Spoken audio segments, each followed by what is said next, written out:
ஆண்டவருக்கு ஸ்தோத்திரம். தேவன் இந்த நாளில் இந்த வேளையிலே அமர்ந்திருக்கிற லைவ் மூலமாய் கர்த்தருடைய வார்த்தையை கேட்கிற எல்லா பிள்ளைகளுக்கும் பேசுகிற ஒரு அற்புதமான வார்த்தை, கடந்து வந்த பாதைகள் வீண் போவதில்லை. அல்லேலூயா. கடந்து வந்த பாதைகள் வீண் போவதில்லை. கர்த்தருக்கு ஸ்தோத்திரம். பக்கத்தில் கரத்தை பிடிச்சு சொல்லுங்க, கடந்து வந்த பாதைகள் வீண் போவது இல்லை. ஆமென் சொல்லுவோமா? அல்லேலூயா. நீங்க கடந்து வந்து கொண்டிருக்கிற, நீங்க இப்ப பிரயாணப்பட்டு இருக்கிற எந்த பாதைகளும் வீணானவைகள் அல்ல. கர்த்தர் உங்களை சரியான பாதையில் நடத்தி கொண்டிருக்கிறார். அல்லேலூயா. கடந்து வந்த பாதைகள் வீண் போவதில்லை. இதன் அடிப்படையில் தான் இன்றைக்கு நாம் தியானிக்க போகிறோம். எடுத்துக்கொள்ளுங்க, ரோமர் 8வது அதிகாரம் அதில் 28ஆம் வசனத்தை ஒருவர் வாசிக்க கேட்கலாம். ரோமர் 8. அன்றியும் அவருடைய தீர்மானத்தின்படி அழைக்கப்பட்டவர்களாய் தேவனிடத்தில் அன்பு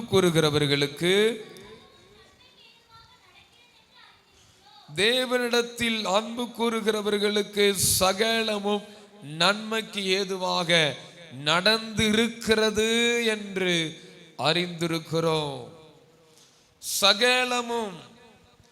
அன்பான தேவனுடைய ஜனங்களே, இந்த 2ஆம் ஆராதனைகளே வந்து கர்த்தருடைய வார்த்தையை கேட்கும்படி அமர்ந்திருக்கிற அன்பான சகோதரர்களே, தகப்பன்மார்களே, தாய்மார்களே, சகோதரிகளே, ஆண்டவர் சொல்லுகிறார், இங்கே வேதம் தெளிவாக சொல்லுகிறது, தேவனிடத்தில் அன்பு கூறுகிறவர்களுக்கு சகலமும் நன்மைக்கு ஏதுவாக நடக்கும் என்று சொல்லவில்லை, நடந்து கொண்டு இருக்கிறது என்று சொல்லவில்லை, சகலமும் நடந்திருக்கிறது என்று அறிந்திருக்கிறோம். ஆமென் சொல்லுங்க பார்க்கலாம். நீங்களும் நானும் கடந்து வந்த ஒரு நிமிடம் கூட வீணானது அல்ல. எல்லா பாதைகளும் சரியான பாதைகள் தான். விசுவாசிக்கிற தேவ பிள்ளைங்க அங்கங்க கொஞ்சம் பேர் இருப்பீங்க தான், அவங்க மட்டும் ஆமாண்டவரே, அந்த வனாந்தரம் எனக்கு நன்மையானது தான், அந்த தனிமையின் பாதை எனக்கு நன்மையானது தான், சில உறவுகள் என்னை தூக்கி எறிந்தது எனக்கு நன்மையானது தான், சிலர் என்னை தூஷித்தது எனக்கு நன்மையானதான், சிலர் என்னை கனப்படுத்தினது எனக்கு நன்மையானது தான், சிலர் என்னை வெறுத்து புறம்பை தள்ளினது நன்மையானது தான், சில காரியங்கள் எனக்கு அனுமதிக்கப்பட்டது நன்மையானது தான், நான் அந்த சிறைச்சாலையிலே போடப்பட்டது நன்மையானது தான், நான் இப்பொழுது இருக்கிற நிலைமையும் அது நன்மைக்கு எதுவாகத்தான் என்று விசுவாசிக்கிற தேவ பிள்ளைங்க ஒரு நிமிடம் நல்ல கையை தட்டி ஆவில நிரம்பி அந்நிய பாஷைகளை பேசி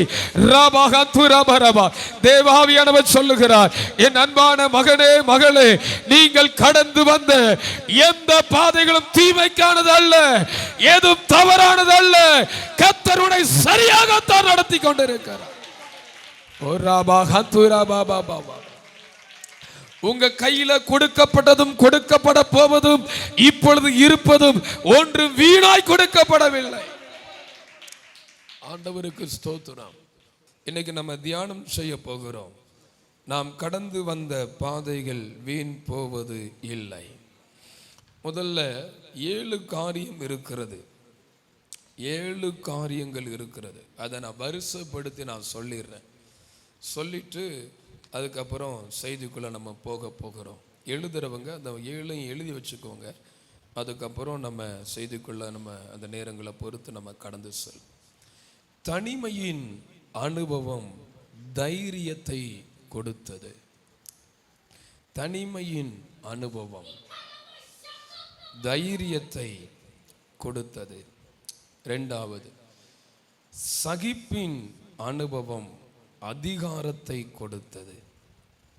சகிப்பின் அனுபவம் அதிகாரத்தை கொடுத்தது. 3, தாழ்த்திய அனுபவம் பார்வோனுக்கு தேவனாக்கியது. தாழ்த்திய அனுபவம் பார்வோனுக்கு தேவனாக்கியது. அடுத்து 4, பாடுகளின் அனுபவம் சகோதரனோடு ஒப்புரவாக்கியது. பாடுகளின் அனுபவம் சகோதரனோடு ஒப்புரவாக்கியது. அடுத்து பிரதிஷ்டையின் அனுபவம். பிரதிஷ்டையின் அனுபவம் ஞானத்தை கொடுத்தது. பிரதிஷ்டையின் அனுபவம் ஞானத்தை கொடுத்தது. விட்டு கொடுத்த அனுபவம் ரகோபோத்தை கொடுத்தது. விட்டு கொடுத்த அனுபவம் ரகோபோத்தை கொடுத்தது. ஸ்தோத்திரம். 7வது, நிந்தையை சுமந்த அனுபவம் சாமுவேலை கொடுத்தது. நிந்தையை சுமந்த அனுபவம் சாமுவேலை கொடுத்தது. கர்த்தருக்கு ஸ்தோத்திரம். ஆண்டவர் இந்த கால வேளையில நம்மோடு பேசுவாராக. முதல் காரியத்திலிருந்து அப்படியே வரிசையா நம்ம தியானிக்க போகிறோம். தனிமையின் அனுபவம் தைரியத்தை கொடுத்தது. யார்கிட்ட இருந்து நம்ம இதை கற்றுக்கொள்ள போகிறோம்? தாவீது. 1 சாமுவேல் 17ஆம் அதிகாரத்தை எங்கள் வேதத்தில் திருப்பிக் கொள்ளுங்கள். 1 சாமுவேல் 17ஆம் அதிகாரம். அதிலே 34ஆம் வசனத்திலிருந்து 37ஆம் வசனம் வரை அந்த வசனங்களை நான் வாசித்து நான் உங்களோடு பகிர்ந்து கொள்ள நான் விரும்புகிறேன். கர்த்தருக்கு ஸ்தோத்திரம். 1 சாமுவேல் 17 34 முதல் 37.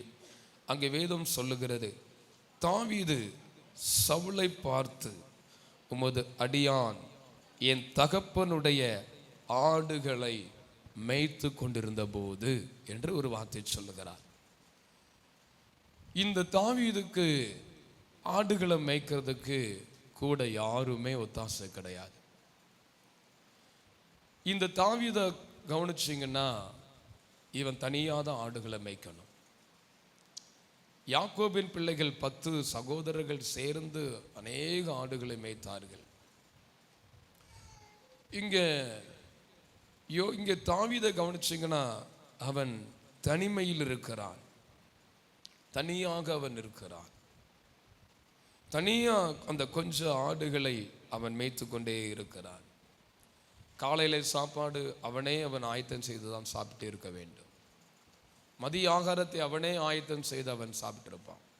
சாயங்காலம் ஆடுகள் இரவு நேரத்தில் தனியாக அவன் தூங்கி எழுந்திருக்க வாய்ப்பு இருக்கிறது. தனிமையின் அனுபவம். தனியாக தான் எல்லா காரியத்தையும், ஆடுகளுக்கு தனியாக தான் அவன் சாப்பாடு வைக்கும். அவன் தனியாக தான் வேலை செய்யணும். ஒரு 100 ஆடு அவன் மேய்ச்சிக்கிட்டு இருந்திருப்பான் அப்படின்னு சொன்னால் ஒரு 10 ஆடு அங்கிட்டாம ஓடுதுன்னா இதையும் கவனிக்கணும், அதையும் பார்க்கணும். எல்லா காரியங்களையும் ஒரு தனிமையிலே அவன் சந்திக்கும்படியான ஒரு சூழ்நிலைக்கு அவன் தள்ளப்பட்டான். இந்த கால வேளையிலே ஆண்டவர் நம்மளோடு பேசுகிறார். இந்த 2ஆம் ஆராதனைக்கு வந்திருக்கிற நீங்கள் நிறைய காரியத்தை தனிமையில் சந்திக்கும்படி சில நேரத்தில் நீங்கள் அனுமதிக்கப்பட்டிருக்கலாம். உங்க குடும்ப பொருளாதாரத்தின் தேவைகளை நீங்க ஒரு ஆளா நின்றுதான் சந்திக்க வேண்டிய நிலை இருக்கும். ஒன்மேன் ஆர்மின் என்று சொல்வார்கள் அல்லவா? தனியாகத்தான் நிறைய காரியத்தை ஹேண்டில் பண்ணக்கூடிய நிலைக்கு தள்ளப்பட்டு இருக்கலாம். அதனால நம்ம சில நேரம் மனம் சோர்ந்து போகிறோம். எங்க வாழ்க்கையில் நாங்க எதனால நான் தனியா தான் நான் சந்திக்கணும். தாவீதுக்கு கூட பிறந்த அண்ணன்மார் இருக்கிறாங்க, ஆனா அவங்க யாரும் அவனுக்கு உதவி செய்யல. அந்த ஆடுகளை அவனே மேய்க்கிறான், அவனே அந்த காரியங்களை செய்கிறான். ஆனால் அவன் யோசித்திருக்க வாய்ப்பு இருக்கிறது, ஏன் இப்படி நான் தனிமையில் விடப்பட்டேன். ஆனால் ஆண்டவருக்கு ஸ்தோத்திரம், கோலியாத் என்கிற ஒரு மனிதன் வருவான். அந்த மனிதனை இந்த தாவீது மேற்கொள்ளக்கூடிய ஒரு தேவ திட்டம் ஒன்று இருந்தது. யாருக்கும் தெரியாத ஒரு இடத்தில் வாழ்ந்து கொண்டிருக்கிற ஒரு தாவீது, வனாந்தரத்தில் தனியாக வாழ்ந்து கொண்டிருக்கிற தாவீது, ஆண்டவர் அவனை தனிமையிலே நடத்தி கொண்டே வருகிறார். அந்த தனிமையின் அனுபவம் தான் அவனுக்கு ஒரு காரியத்தை சொல்லிக் கொடுக்கிறது. அங்கு வேதம் சொல்லுகிறது 34ஆம் வசனத்திலே, நான் ஆடுகளை மேய்த்து கொண்டிருந்த போது ஒரு விசை ஒரு சிங்கம் ஒரு விசை ஒரு கரடியும் வந்து மந்தையில் இருக்கிற ஒரு ஆட்டை பிடித்து கொண்டது. இங்கே பாருங்கள், ஒரு சிங்கமும் ஒரு கரடியும் மந்தையில் இருக்கிற ஆட்டை பிடித்து கொள்ளுகிறது. ஒரு நாய் ஒரு ஆட்டை பிடித்து கொண்டால் ஒரு கல்லை தூக்கி எறிஞ்சு அது ஓடிரும், ஒரு கம்பெடுத்து காட்டினா ஓடிரும். சிங்கம் அப்படி கிடையாது. ஏதோ ஒரு ஆட்டுக்கோ ஒரு மாடோ மற்றபடி ஏதாவது ஒரு மிருகமா இருந்தானா ஒரு சத்தமிட்டாலே ஓடிரும். ஆனால் இவன் தனிமையா இருக்கும்போது இவனுக்கு எதிராக வந்தது ஒரு ஆடு அல்ல, ஒரு மாடு அல்ல, இப்படி சொல்லுகிறேன், ஒரு ஓநாய் கூட கிடையாது. சிங்கம் வருகிறது, கரடி வருகிறது.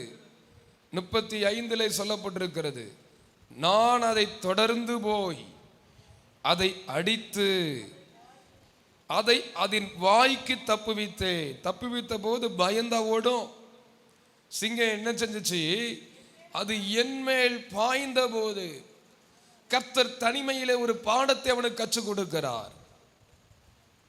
அது என்மேல் பாய்ந்த போது சில நேரங்களில் சிங்கத்தை போல பிரச்சனை நம்மேல் பயங்கரமா எழும்பி வரும், பயங்கரமா எழும்பி வரும். அந்த பிரச்சனை அப்படியே நம்மளை உழுங்குற மாதிரி இருக்கும்.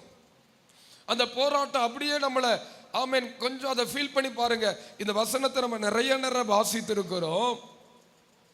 ஆனால் அது என் மேல் பாய்ந்த போது என்று அவன் சொல்லுகிறான். ஆனால் இதை சவுல் ராஜாவுக்கு முன்பதாக இந்த அனுபவத்தை அவர் சொல்லுகிறார். ஆனால் அந்த அனுபவத்தில் இருந்த போது அவன் கண்கள் கலங்கி இருக்கும். அவனுடைய வாழ்க்கையில ஒரு பெரிய ஒரு ஏக்கம் இருந்திருக்கும்.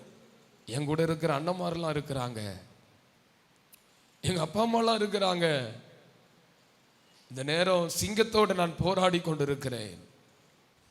இந்த சிங்கத்தை அந்த ஆட்டை எப்படியாவது தப்பிக்கணும், நான் சிங்கத்தோட போராடுறேன், எனக்கு சப்போர்ட்டுக்கு யாருமே இல்லையே, எனக்கு அனுகூலத்துக்கு யாருமே இல்லையே. தாவீது, நீ சிங்கத்தை இந்த நீ தாடையை பிடிச்சு இழு, நான் அதை பின்னாடி பிடிச்சு இழுக்கிறேன், இல்லைன்னா அதை கழுத்தை நான் பிடிச்சுக்கிறேன், உதவிக்கு எந்த மனிதனும் இல்லையே என்று அவனுடைய இருதயம் கலங்கி இருக்கும். அவனுடைய இருதயம் கலங்கும் போது தேவன் அவருடைய இருதயம் எப்படி இருந்திருக்கும் தெரியுமா? அவர் சாதாரணமாய் அமர்ந்திருப்பாரா? இல்லை, என் பிள்ளை இந்த சிங்கத்தை மேற்கொள்ள ஒரு தைரியம் வரணும், அதை நான் உருவாக்கணும்னு சொல்லி தான் ஆண்டவர் அங்கே அவனை விட்டு கொடுக்கிறார். வேதம் சொல்லுகிறது, அது என்மேல் பாய்ந்த போது நான் அதன் தாடையை பிடித்து உருவாக்குகிறார். பாருங்க, தனியா சில பிரச்சனைகள்ல உங்களை கர்த்தர் விட்டு கொடுக்கிறார்னா சோர்ந்து போகாதீங்க. சிலர் சொல்லுவாங்க, பாஸ்டர் நான் தனியாவே இவ்வளவு காரியங்களை நான் செஞ்சிருக்கிறேன் அப்படி ரொம்ப வேதனையா சொல்லுவாங்க. அதில் வேதனையா சொல்லாதீங்க. ஆண்டவர் உங்களை அங்க பலப்படுத்தி இருக்கிறார், உங்களை அந்த இடத்துல உருவாக்கி இருக்கிறார். அதன் தாடையை பிடித்து அதை அடித்து கொன்று போட்டேன். இந்த அனுபவம் தான் 36ஆம் வசனத்தில் மத்திய பகுதியிலே சொல்லப்பட்டிருக்கிறது. விருத்த சேதனமில்லாத இந்த பெலிஸ்தியனும் அவைகளில் ஒன்றை போல இருப்பான். தாவீது கடந்து வராம இருந்திருந்தா கோலியாத்தை பார்த்து அப்படி சொல்லியிருக்கவே மாட்டான். விருத்த சேதனமில்லாத இந்த பெலிஸ்தியனும் அவைகளில் ஒன்றை போல் இருப்பார். பிரச்சனைகள் வழியாக கடந்து வர்றீங்களா? தனியா சில காரியத்தை கர்த்தர் உங்க கையில கொடுத்து சில ஆட்களை ஆண்டவரே நகட்டி விட்டுருவார், அவரே இது பண்ணிடுவார், செப்பரேட் பண்ணிடுவார், பனியா உங்களை போராட விடுவார்.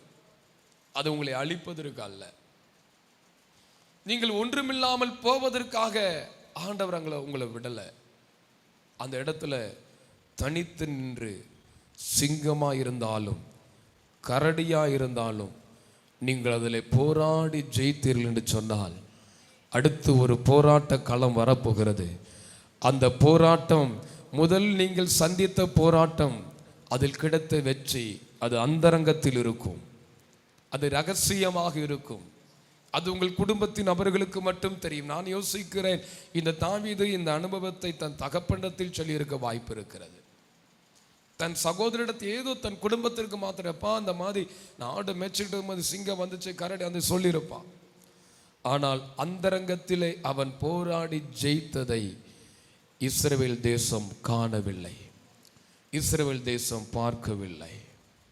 சில காரியத்தை கர்த்தர் தனியா உங்களுக்கும் கர்த்தருக்கு மட்டும் தெரிகிற மாதிரி ஆண்டவர் சில பாதையில் உங்களை கொண்டு போவார்.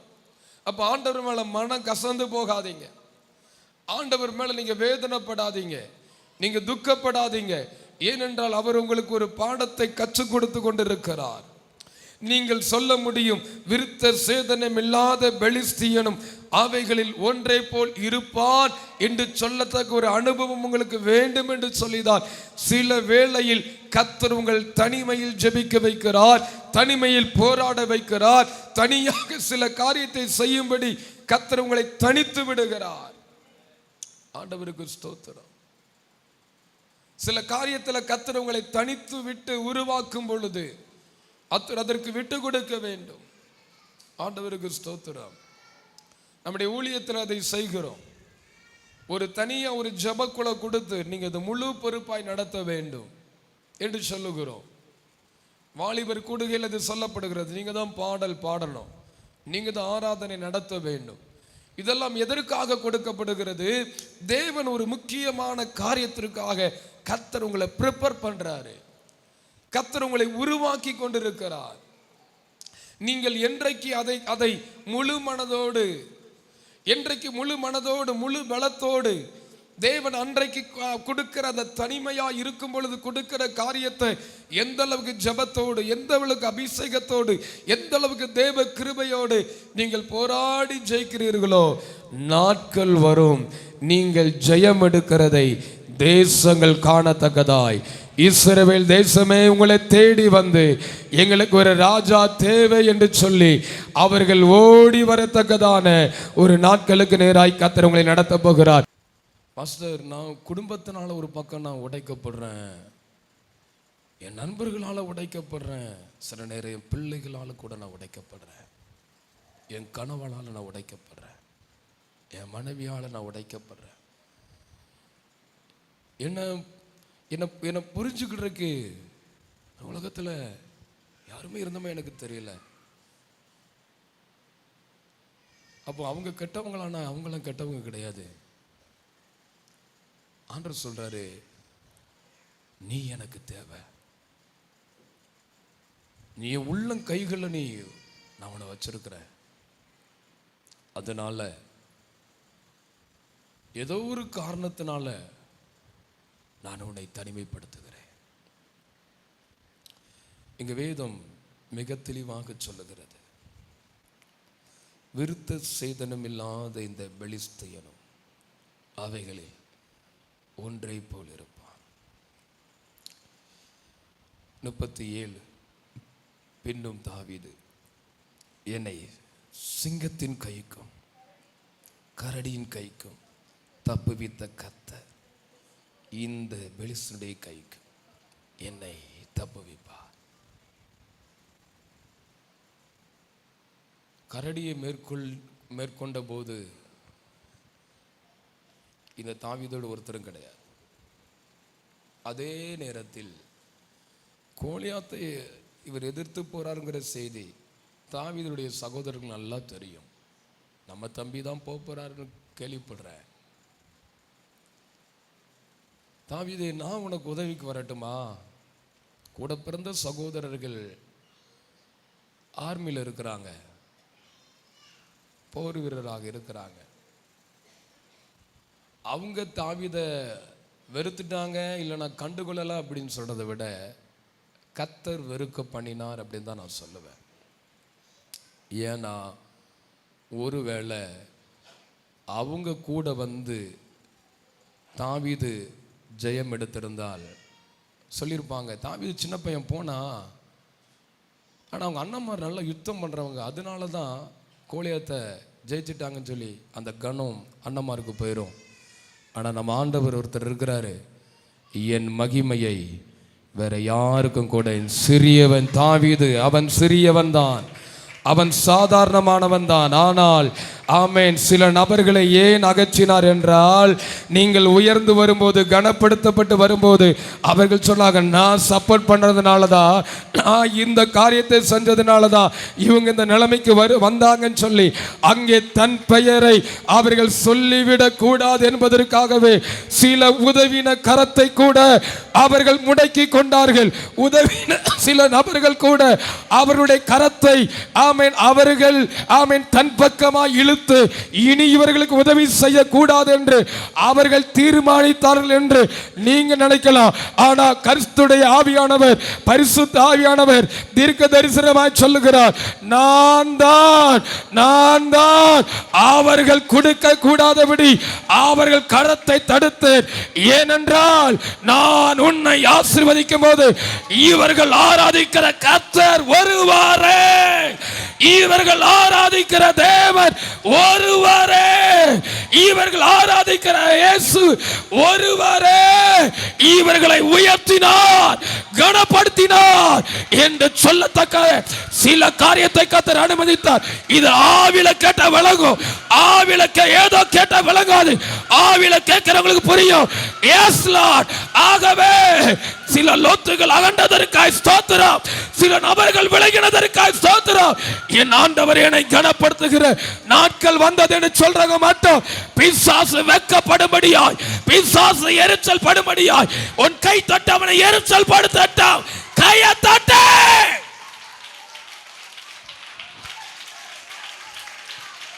Thank you Jesus. Lama karama shete rakama kathuraba sheta rakama sheta roduraba. என் தேவன் பெரியவர். எத்தனை பேருக்கு இது விளங்குது? இந்த பாதை தேவன் பேசிக்கொண்டே இருக்கிறார், தேவன் பேசிக்கொண்டே இருக்கிறார். You are alone, you are alone. தனியாய் யாக்கோபை தனியா போராட விட்டார், யாக்கோபை தனியா போராட விட்டார். யாக்கோபு கூட பாடுபடுறதுக்கு யாருமே கிடையாது. 20 வருஷம் யாக்கோபு சொல்றாரு, நித்திரை எனக்கு தூரமாக இருந்தது, வேல் என் மேல பட்டுச்சு, எனக்கு குளிர் தாங்க முடியாம மந்தையிலே நான் படுத்து தூங்கினேன். தனிமையின் அனுபவம் நன்றாக புரிந்து கொள்ளுங்கள். ஆண்டவர் இப்போ பேசும்போது, இது நோட்ஸில் இல்லை, இப்போ பேசும்போது இப்போ ஒரு வேர்டு எனக்கு கத்த தர்றாரு, இப்போ பேசும்போது தர்றாரு. ஆண்டவர் சொல்லுகிறார், நீங்கள் தனிமையின் அனுபவத்திற்கு தள்ளப்பட்டது நீங்கள் உயர்ந்திருக்க மட்டுமல்ல, உங்கள் நிமித்தம் சந்ததி சந்ததி சந்ததி சந்ததி சந்ததி சந்ததியாய் உயர்த்தி இப்போது வருகிற தனிமையின் அனுபவங்கள் கர்த்தர் உங்களை உயர்த்துவார். யாக்கோபை உயர்த்தினார், யாக்கோபை கனப்படுத்தினார், யாக்கோபை பொன்னோடும் பொருளோடும் புறப்பட செய்தார். இந்த தனிமையில வச்சு ஜெபிக்க வைக்கிறாரா? தனிமையில போராட வைக்கிறாரா? தாவீது தனிமையா அன்னைக்கு ஆடுகள் பின்னாடி தனியா போட்டு எடுத்தாரு. ஆமென். தாவீதுக்கு ராஜ்யபாரத்தை கொடுத்துட்டு அடுத்து வேற ஆளுக்கு கொடுக்கல. கர்த்தர் சொன்னாரு, தாவீதே தாவீதே, நான் உனக்கும் உன் சந்ததிக்கும், ஆமென், நான் உனக்கும் இந்த சந்ததிக்கும், ஆமென், உன் சிங்காசனம் உன் சந்ததிக்கென்று ஒரு ராஜ்யபாரம் 2 தலைமுறை 3 தலைமுறை அல்ல, 1000 தலைமுறை. எத்தனை விசுவாசிக்கிறீங்க? இன்றைக்கு நான் தனிமையில் வடித்த கண்ணீருக்கு, இன்றைக்கு நான் தனிமையில் இருக்கிற அனுபவத்திற்கு, சில நேரம் உறவுகளால் புறக்கணிக்கப்பட்டு இயேசுவை ஆராதித்தது நிமித்தமாய், இயேசுவை தேடியது நிமித்தமாய் நான் புறக்கணிக்கப்பட்ட புறக்கணிப்புக்கு நிச்சயமாய் நான் மட்டுமல்ல, என் சந்ததி சந்ததியாய், இது யாரோ ஒருவருக்கு கர்த்தர் தீர்க்க தரிசனமா சொல்றார். நல்ல கைத்தட்டி, அப்பா என் சந்ததியை நினைவு கூர்ந்து, நான் பட்ட பாடுகள் ஒன்று வீண் போவதில்லை, நான் கடந்து வந்த பாதைகள் அது ஒன்று வீண் போவது இல்லை.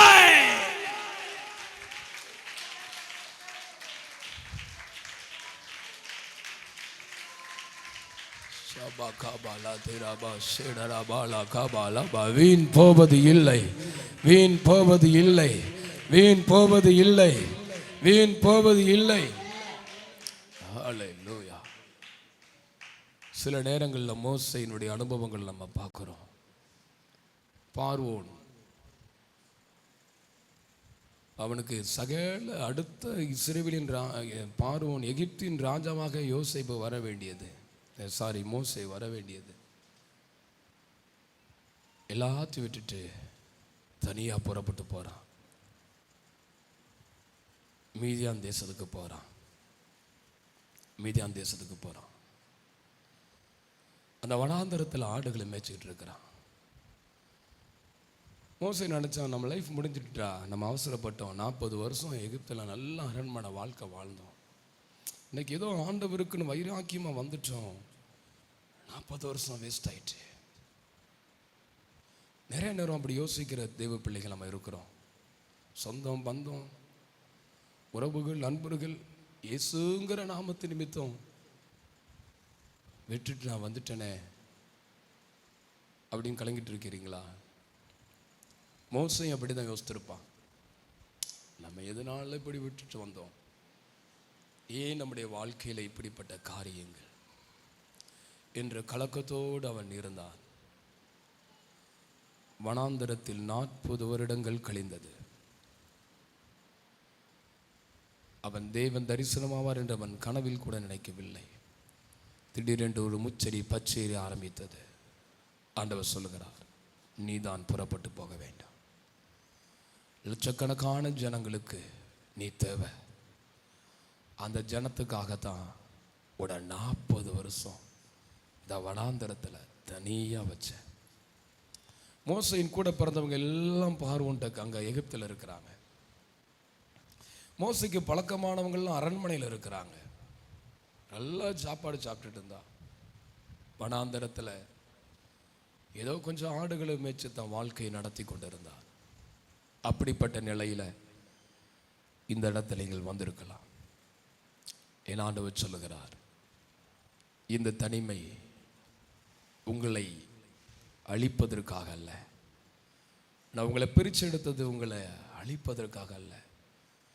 எல்லாரும் நினைச்சாங்க மோசே போனான்டா செத்து போயிருப்பான் போல, அவன் 40 வருஷம் ஆயிட்டு இல்லையா, பெசாட்டி அவன் பார்வோன் வீட்டில் இருந்திருக்க வேண்டியதானே, அரண்மனையில் இருந்த வாழ்க்கையை பார்த்துருக்க வேண்டியதானே. ஏதோ எபிரேயர் என்னமோ பண்ணாங்களாம், என்னமோ பண்ணிட்டானா, அவன் செத்து போயிட்டான் போல, வனாந்தரத்தில் இல்லாமல் போயிருப்பான் போல அப்படின்னு சொல்லி கூட ஜனங்கள் அவனை குறித்து பேசியிருப்பார்கள். இன்றைக்கும் நம்முடைய வாழ்க்கையில் நம்முடைய குடும்பங்கள், நம்முடைய உறவுகள்,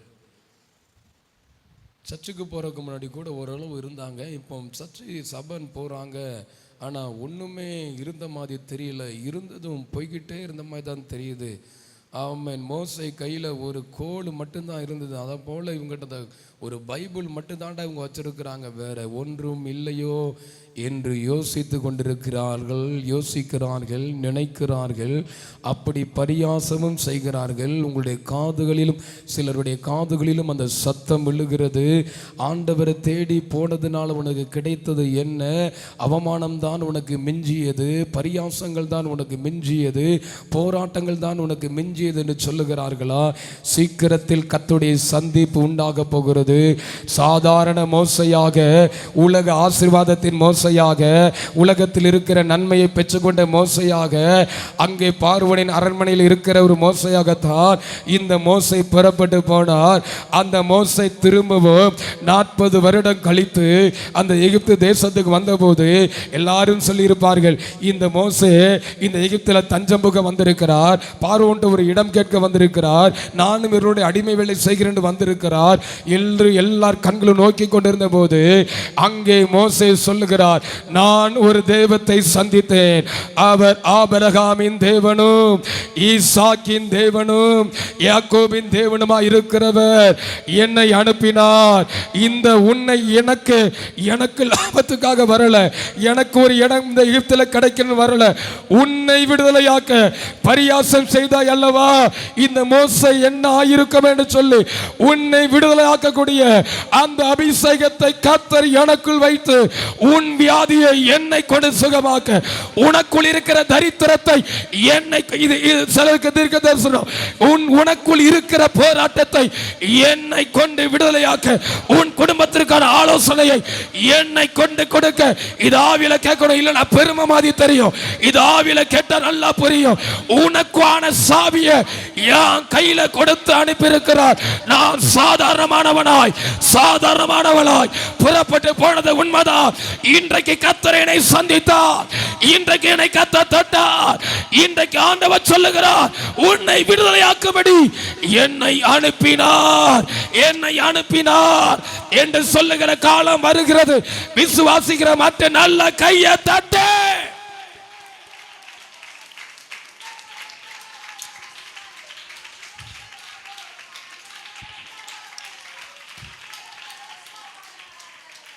மோசே மரித்து போனான் என்று நினைத்தார்கள். மோசே இல்லாம போயிட்டான் நினைச்சிட்டாங்க. இந்த இடத்துல இருக்கிற சில குடும்பத்தை குறித்தும் உலகம் அப்படிதான் சொல்லிட்டு இருக்குது. சீக்கிரமாய் கேதுரு மரத்தை போல நம்முடைய திருச்சபை வளரும். நம்ம விசுவாச பிள்ளைங்க ஓங்கி வளருவாங்க. அநேக கர்த்தர் நிச்சயமாய் உம்மோடு கூட இருக்க. எத்தனை விசுவாசிக்கிறீங்க? கர்த்தர் உங்களை ஆசீர்வதிக்கிற ஆசீர்வாதத்தை பார்த்துட்டு இவர்கள் எங்க ஆராதிக்கிறார்கள், எந்த தெய்வத்தை ஆமென் ஆராதிக்கிறார்கள் என்று சொல்லி உன்னோட ஒரு பெரும் கூட்டத்தை கர்த்தர் இழுத்து கொள்வார்.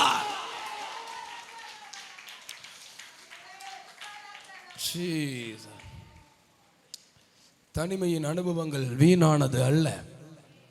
தனிமையின் அனுபவங்கள் வீணானது அல்ல. உடைஞ்சு போகாதீங்க, சோர்ந்து போகாதீங்க, கவலைப்படாதீங்க. அன்றியும் அவருடைய தீர்மானத்தின்படி அழைக்கப்பட்டவர்களுக்கு சகலமும் நன்மைக்கு ஏதுவாகத்தான் நடந்து கொண்டிருக்கிறது, நடந்தும் இருக்கிறது, நடக்கவும் போகிறது. சத்தம் ஒரு ஆமென். ஆண்டவருக்கு ஸ்தோத்திரம். இன்னும் ஒரு காரியங்களை சொல்லி நம்ம ஜெபிக்க போகிறோம். ஆதியாகமம் 39ஆம் அதிகாரம். ஆதியாகமம் 39ஆம் அதிகாரம். அதிலே 19 21 வரை நாம் வாசிக்கும் போது, இரண்டாவது காரியம் சகிப்பின் அனுபவம் அதிகாரத்தை கொடுத்தது. ஆதியாகமம் 39:19 சொல்லுகிறது, உம்முடைய வேலைக்காரன் எனக்கு இப்படி செய்தான் என்று தன் மனைவி தன்னோடு சொன்ன வார்த்தைகளை அவனுடைய எஜமான் கேட்டபோது அவனுக்கு கோபம் உண்டது. போத்திபாருடைய மனைவி சொல்றா, இந்த யோசேப்பு தான் என்கிட்ட தப்பு பண்ணாரு, ஒரு பொய்யான ஒரு காரியத்தை சொல்லுகிறார். யோசேப்பு சகித்து கொண்டான்.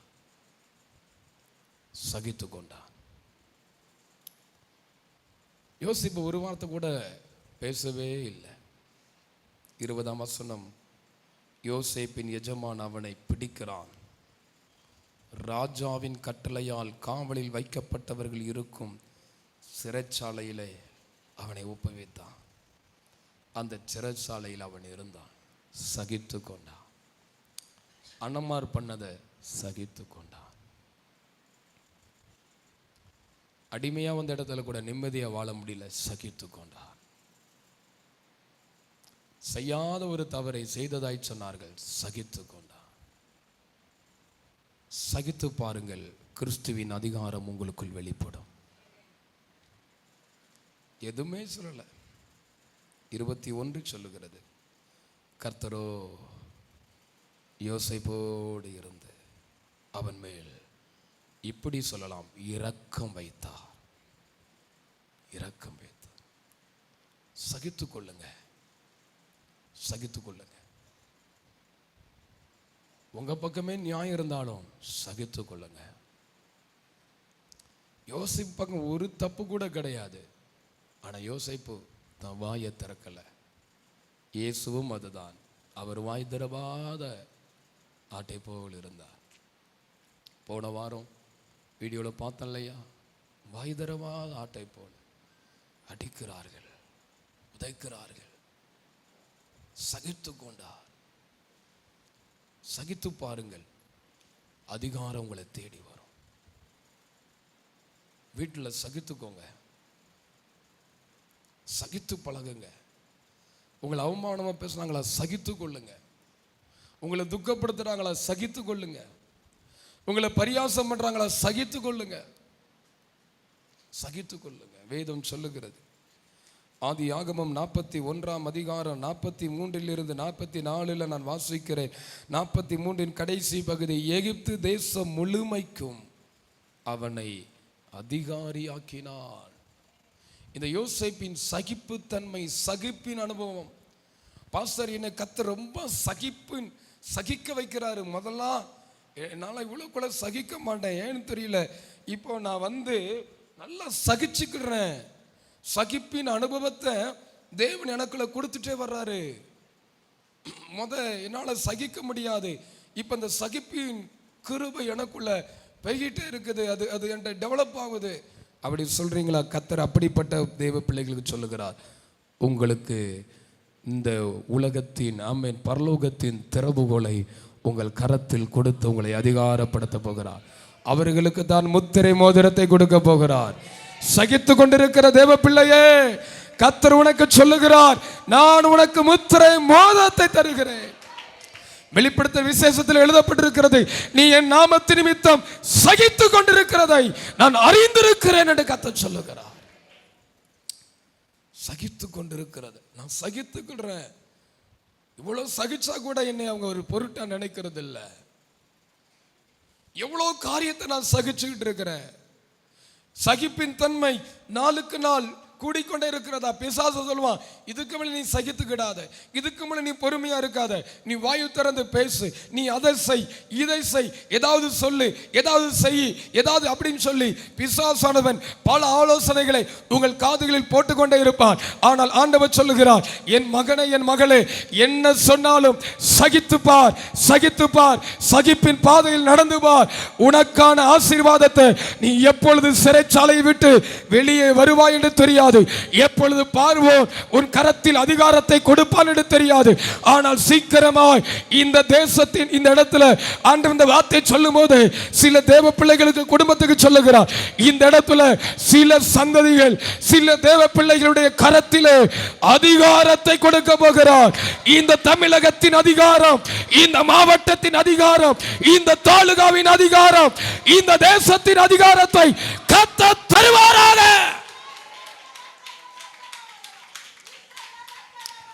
என் தேவன் அப்படிப்பட்ட ஒரு அதிகாரத்தை தரப்போகிறார். இன்னும் சகித்து பார். சபைக்கு போ, ரொம்ப போகாத, சொல்றது சகித்துக்கொள். என்ன அவமானங்களை பேசினாலும் என் நாமத்து நிமித்தம், அதான் ரொம்ப முக்கியம். நாமத்து நிமித்தம் சகித்துக்கொள். சகிக்கிறதுல எல்லாத்துக்கும் சகிச்சிடக்கூடாது. பிள்ளை ஜெபிக்கலையா, அதை சகிச்சிடக்கூடாது. அதை நீங்கள் ஸ்ட்ரிக்டாக இருக்கணும். பைபிள் படிக்கலைன்னா பிள்ளைகளை ஸ்ட்ரிக்டாக அதை ஃபாலோ, அதில் சகிக்கக்கூடாது. நீங்கள் கர்த்தருடைய சமூகத்தில் ஜெபிக்கிறதுனால சில பிரச்சனைகள் வருதா, சகித்து கொள்ளுங்கள். சிலவங்க ஜெபம் அதிகமாக பண்ணிக்கிட்டே இருந்து பிரச்சனை வந்துட்டுனா ஜெபத்தை விட்டுருவாங்க. நான் ஜெபம் பண்ணுற பிரச்சனை வந்துட்டு, ஜெபித்தும் என் நாமத்து நிமித்தம் நீ சகித்துக்கொள் என்று கர்த்தர் சொல்கிறார். அப்படின்னா ஜெபம் பண்ணி பிரச்சனை அதிகமான சகித்துக்கொள்.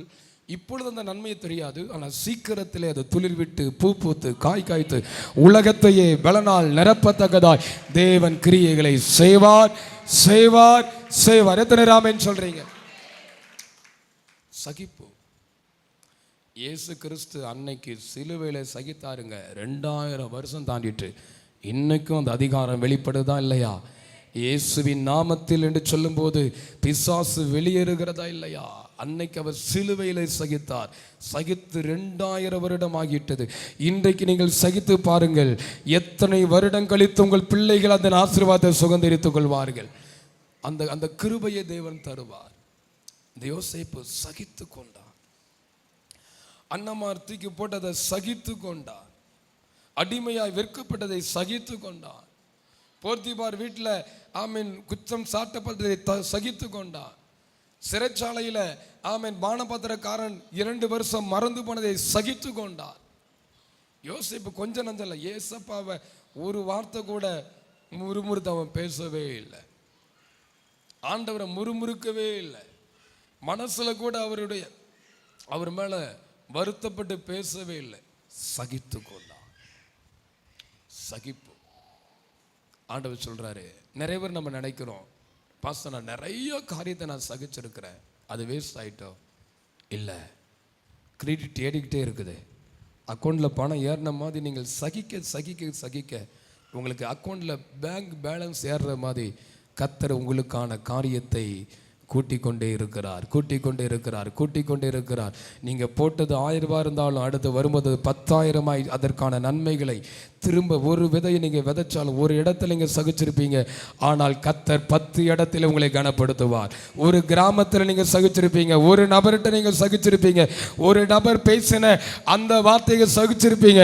அந்த சகிப்பின் நிமித்தமாய் அந்த ஒரு நபருக்கு முன்னாடி மட்டும் கர்த்தர் உங்களை உயர்த்த மாட்டாரு. ஆமேன். யோசேப்பு சகித்து கொண்டது போத்திபாருக்கு முன்னாடி சகித்து கொண்டார். போத்திபார் மனைவி முன்னாடி சகித்து கொண்டார். யோசேப்பு சகித்து கொண்டது தன் அண்ணமாருக்கு முன்னாடி சகித்து கொண்டார். ஆனால் கர்த்தர் அவனை உயர்த்தும் போது அண்ணமார் மத்தியில மட்டும் உயர்த்தவில்லை, போத்திபார் வீட்டில் மட்டும் உயர்த்தவில்லை, அந்த எகிப்து தேசம் முழுவதும் கர்த்தர் உயர்த்தினார். எத்தனை பேர் விசுவாசிக்கிறீங்க? என் வீட்டில் நான் சகிக்கிறேன், சபையில நான் சகித்துக் கொள்றேன், சில சூழ்நிலையை நான் சகித்துக் கொள்றேன், சில வார்த்தைகளை சகித்துக் கொள்றேன். அப்படி அர்ப்பணிக்கிறவங்க நீங்க இருந்தீங்கன்னா தேவன் சொல்லுகிறார், சபையில் மட்டுமல்ல உன்னை கனப்படுத்துவது, சமுதாயத்தில் நான் உன்னை கனப்படுத்துவேன். ஒரு நபரிடத்தில் நீ சகித்துக் கொண்டால் 1000 நபர்களுக்கு முன்னாடி நான் உன்னை கெம்பீரமாய் நிற்க பண்ணுவேன்.